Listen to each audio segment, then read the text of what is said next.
He was warned. Not vaguely, not by some cryptic prophecy people love to exaggerate after the fact. He was told the exact day. And still, in the last conversation of his life, he asked me a question no one has ever had the chance to ask about their own death. Will it have mattered? Rome, 44 BC. Julius Caesar isn't just a general anymore. He's the most powerful man the Republic has ever produced, and that's exactly the problem. He's been named dictator for life, a title no one in Rome has held without eventually being branded a tyrant. Statues of him stand beside statues of gods. His face is stamped on coins while he's still breathing, something no living Roman has ever been granted.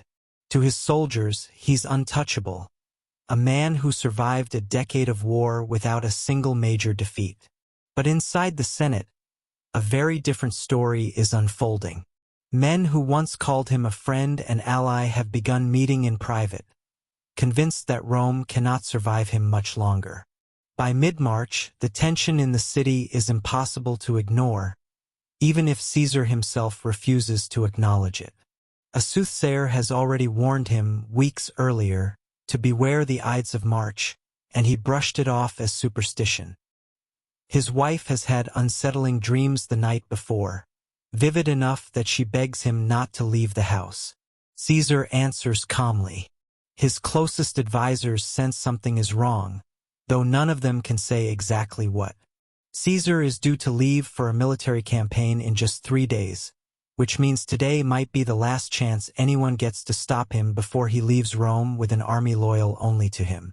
And that is the exact morning I decide to get close enough to warn him myself. I find him on his way to the Senate meeting at Pompey's Theater, surrounded by attendants, moving with the unhurried confidence of a man who's never once considered that today could be his last. I push through the crowd and tell him plainly, "Don't go inside. Today is the day they kill you." He looks at me the way a man looks at a beggar making wild claims for coin. He's heard warnings like this before, and every time nothing happened. He tells me Rome is full of men who predict his death and none of them are ever right. I tell him this time is different. The men waiting inside aren't strangers. They're senators he trusts, men he's personally pardoned and promoted, and they've hidden daggers under their togas for exactly this moment. For just a second, something flickers across his face. He asks how I could possibly know that. I don't answer. Instead, I ask him something else, something that stops him completely. I ask him whether he's ever wondered what happens to Rome after he's gone. He laughs, says Rome has survived worse men than whoever comes next. So I tell him that within 2 years, the men waiting inside will spark over a decade of civil war, and that when it finally ends, it won't be the Republic that survives. It'll be an empire, built by his own adopted heir, on exactly the kind of one-man rule his killers are about to murder him to prevent. I tell him that his name will stop being a name and start being a title, that 2,000 years from now, emperors in lands he's never heard of will call themselves Kaiser and Tsar, both descended from the word Caesar, because his is the only name powerful enough to still mean ruler 2 millennia later. I tell him an entire month of the calendar, July, will carry his name forever, still spoken by billions of people who won't know a single fact about his life except that he existed and that Rome once feared him. He goes quiet. For the first time since I've met him, the confidence slips completely, replaced by something closer to disbelief.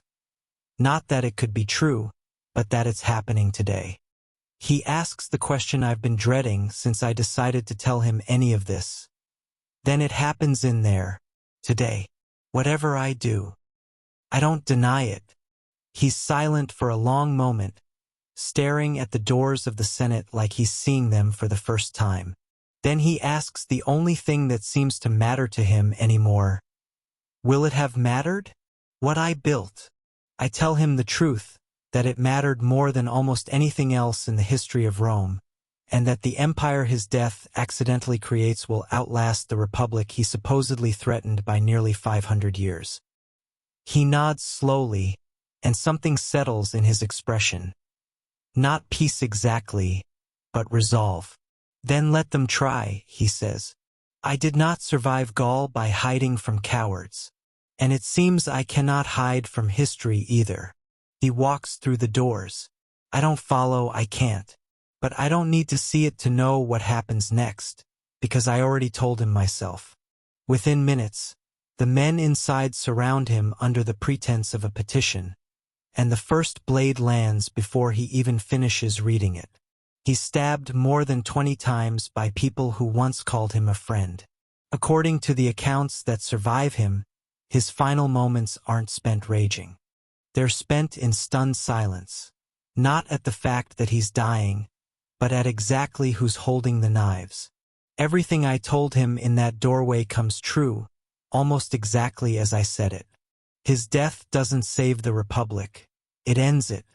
Within 2 years, Rome collapses into the exact civil war I warned him about, and when the dust settles, his adopted heir, Octavian, becomes the first Roman emperor, founding a dynasty built on the very kind of absolute power the assassins killed Caesar to prevent. His name outlives every single one of his killers by 2,000 years, echoed in the titles of empires he never lived to see. The Senate that murdered him to stop a king ends up handing the next generation something far more permanent than a king, an empire that reshapes the entire Western world for the next 5 centuries. He asked me if it would matter.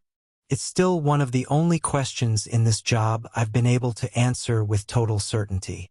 Not everyone I visit gets to hear how their story ends. Weeks from now, I'll be standing on the deck of a small ship in the middle of the Atlantic, on a night when a desperate captain is one mutiny away from turning back.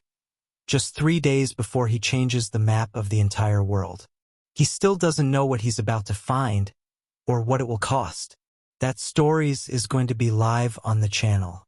If you had one conversation left and knew exactly how it ended, would you want to hear it like Caesar did?